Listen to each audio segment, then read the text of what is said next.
में बहुत मेहनत करनी पड़ी।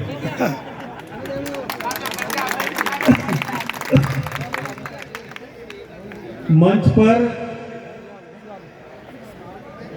और मंच के सामने विराजमान समस्त बुजुर्ग महानुभाव, नौजवान साथियों, बहनों, एक बार तो अपन 30 तारीख को यहाँ पर इकट्ठे हुए थे। तब आपसे मैंने अनुमति मांगी थी कि इन परिस्थितियों में, अभी जो परिस्थितियां बनी है, इन परिस्थितियों में मुझे क्या करना चाहिए। और आपने, एक मिनट में बात करूं, कोई बात नहीं, जोश है, अब जोश को कौन रोक सकता है। आप सबने मुझे आशीर्वाद दिया और यह भी कहा, 2 मिनट आराम से, कि आगे बढ़ो, हम आपके साथ हैं। नारा लगाया था ना, और उसके कारण मैंने भी पार्टी पर पूरा दबाव डालने का प्रयास किया। पार्टी में सब लोग ये अच्छी तरह से जानते हैं कि मैंने इस पार्टी के लिए क्या क्या किया। थोड़ा संक्षेप में मैं आपको बताना चाहूंगा। मैं बचपन में, अभी ये बच्चे आए थे यहाँ पर, बचपन में मैं स्वयंसेवक बना।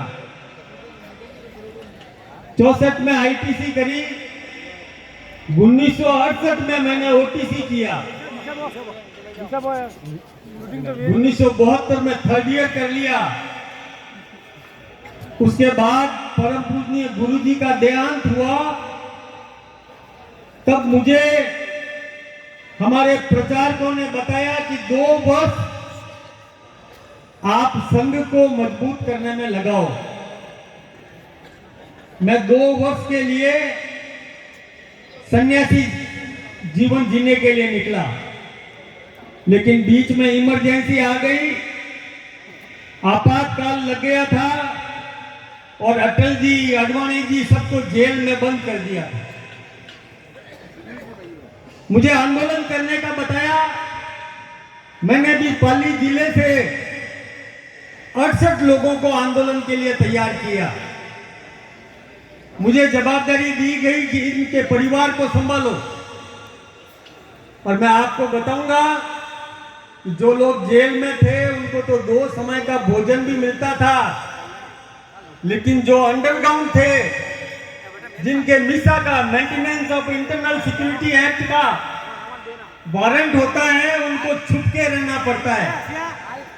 कभी सरदार बनकर, कभी कोई दूसरा भेष बदलकर, तो 2-2, 3-3 दिन तक भोजन नहीं मिलता था।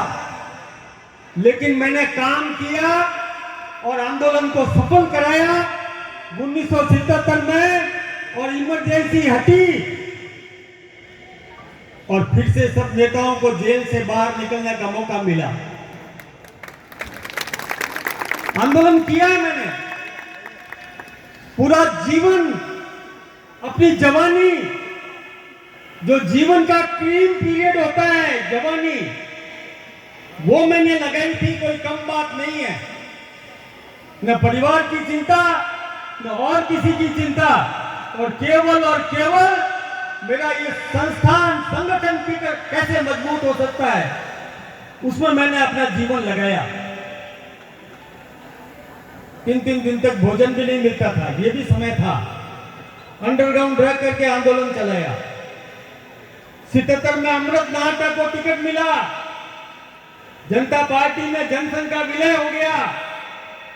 अमृत नाहटा का इलेक्शन एजेंट बनकर और पाली जिले को राजस्थान में सर्वाधिक वोटों से जिता करके भिजवाया। काम किया भाइयों, आपके इस बेटे ने नाम खराब नहीं किया, काम किया। उसके बाद जब भारतीय जनता पार्टी का गठन हुआ, तब से मैं भारतीय जनता पार्टी में लगा हुआ हूं, उसी दिन से लगा हुआ हूं। कई आंदोलन किए, श्रीनगर कश्मीर के लाल चौक पर झंडा फहराने के लिए ये संजय जी मेरे साथ में थे, पठानकोट तक इनको रोका। 22 लोगों का चयन हुआ, 22 लोगों का, और उसमें एक मैं भी था, श्रीनगर के लाल चौक पर झंडा फहराने वालों में, मुरली मनोहर जी जोशी के नेतृत्व में। और वहां पर हमको कहा गया कि हवाई जहाज से उतरते ही बस में बैठना है और बस में खिड़की से नीचे झुक करके बैठना है, कहीं से गोली आ सकती है आतंकवादियों की। हमको झुक करके बैठना पड़ा, और आप विश्वास दिलाता हूं, सच्ची बात बता रहा हूं कि गोली आई, खिड़की के कांच पर लगी और एक कांच का टुकड़ा मेरे कॉलर में घुस गया, कॉलर में। और वो कॉलर में जब घुस जाता है तो पीठ को चीरते चीरते चीरते चीरते नीचे उतरा, खून खून आ गया, आह नहीं निकली। जब मोजे गीले हुए खून से, तब मालूम पड़ा कि ये सब क्या हुआ। पहले तो लगता था पीछे, और ये संजय जी